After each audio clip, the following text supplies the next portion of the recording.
All right, we're in the foundations unit, and we're going to talk about what kind of ideas and what did the colonists get from Europe that led to the American Revolution and to our form of government. So let's get going with that.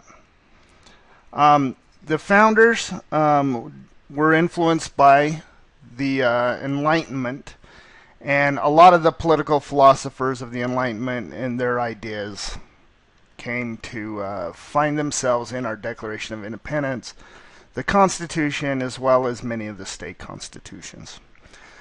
Probably the most influential of these was John Locke. John Locke was born in 1632, and he went to Oxford, a little college in England. For those of you that don't know, Oxford is like Harvard, but it's been around longer. So,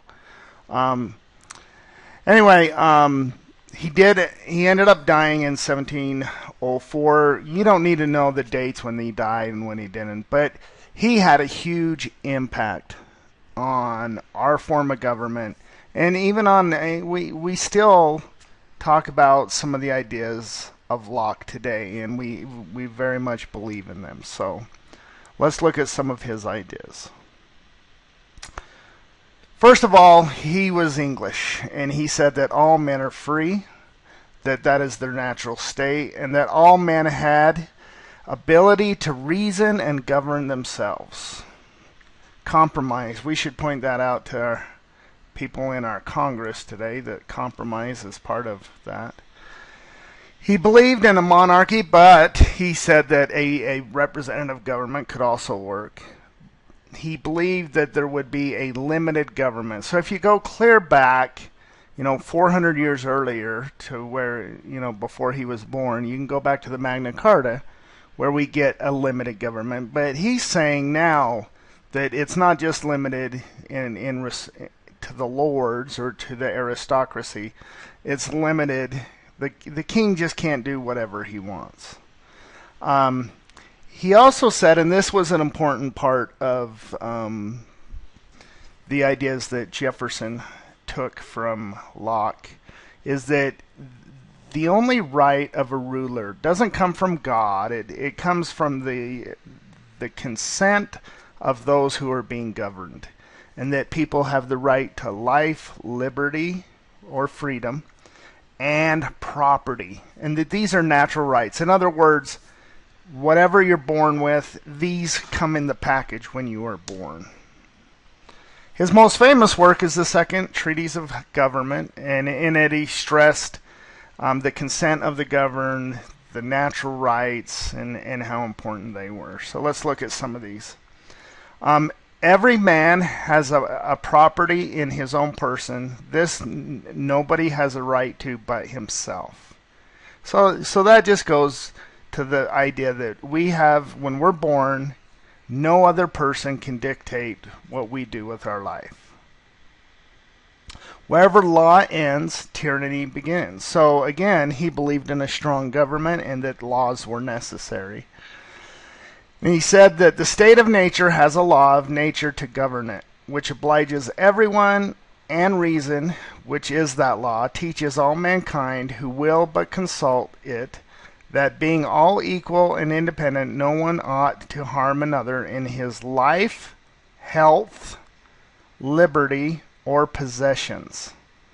And if you notice that he added health and possessions, that's a little bit different than Jefferson's life, liberty, and the pursuit of happiness, isn't it?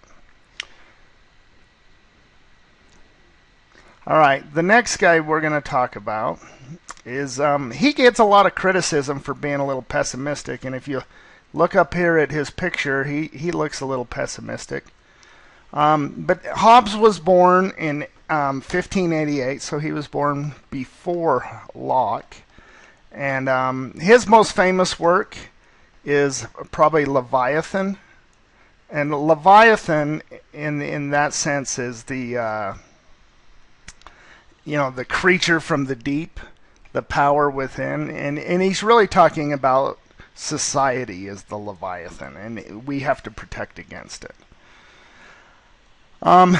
He said that governments are created to protect people from themselves, Basically, we're selfish, we're evil, and without a powerful people, we're going to live in a state of anarchy. Rule by the people or rule by democracy is not possible, and that we give up our freedoms voluntarily to a king to protect ourselves, our property, our family. That way we don't have to sleep with one eye open. We can go to bed because we know that the sovereign or the government will protect us by having strict laws that are enforced and are reliable. So in other words, if you know that if you steal, there's a consequence or a punishment, that will deter people from stealing, and that there is a government to oversee that. So if you want to read this, you can pause it here and you can read that. This is just a little bit extra on Leviathan. And if you want to read it, great. If not, just know that, you know, the state of nature is that of anarchy. We're all a little selfish, and we have to protect ourselves by having a government. And he uses the social contract, the idea of a social contract, that we're willingly giving up that freedom to do whatever we would like to do in order to have the safety that is provided to us by the government. All right, the third individual is Montesquieu. Montesquieu is French. And again, he's another Enlightenment thinker. And his most famous work was The Spirit of Laws. And when we talk about the spirit of laws, he's talking about the laws of government. And you know, anyway, so the laws of government. He said that government, we had to protect from government abuse, and that he thought the best form of government, of all the governments he looked at, he looked across English Channel from France and said the best form of government is British government, because they have three branches. They have the executive, the king. They have a legislative branch, which is Parliament, and Parliament was elected by the people. And then you have a court system that's independent. And he said that now if you take the power of government, since it's so powerful, and that, you know, it can even make marginally bad men be good, as in Hobbes or even Locke, he said that we have to protect against the abuse. And so the best way to do this, because you can't have people in rebellion all the time, the best way to do this is let the power of government, split it up into three different groups, and let them check each other so that one doesn't become too powerful. And if you look at our government, that's one of the foundations of our system of government. So he supported England because of their three different powers, or their three different branches. He said nations are only successful when people put public interest above individual concerns. This is also known as public virtue. I might not get to do everything I want. You know, one example is, you know, I get my new Maserati and I'd like to go 150 miles an hour down the freeway. But in the public interest, that's probably not the best thing for me to do. So I refrain.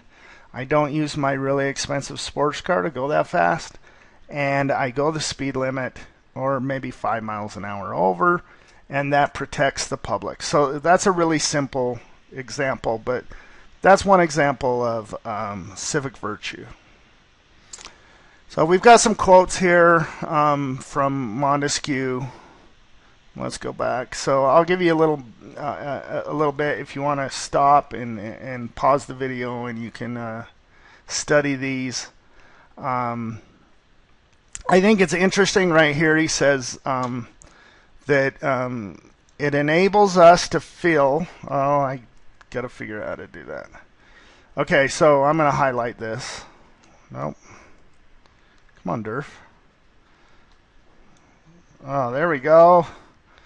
And he says, liberty involves living under laws that protect us from harm while leaving us free to do as much as possible, and that enables us to feel the greatest possible confidence that if we obey those laws, the power of the state will not be directed against us.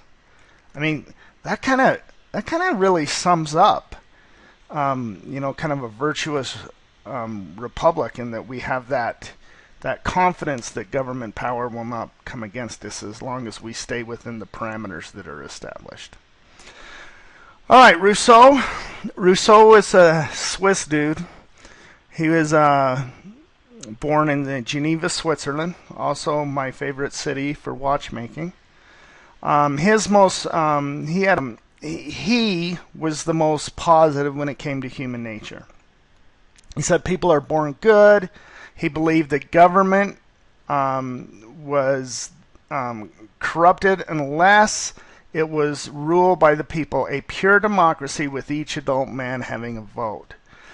And he said basically that without the vote, the laws did not have validity, and that the will of the people were the most important thing to government. He believed people entered a social contract with their government, and that in return the government would provide that safety. But ultimately the power comes from the people. So anyway, if you want to read this kind of sums up Rousseau's idea on the social contract and the idea of a democracy. So I'll let you read that.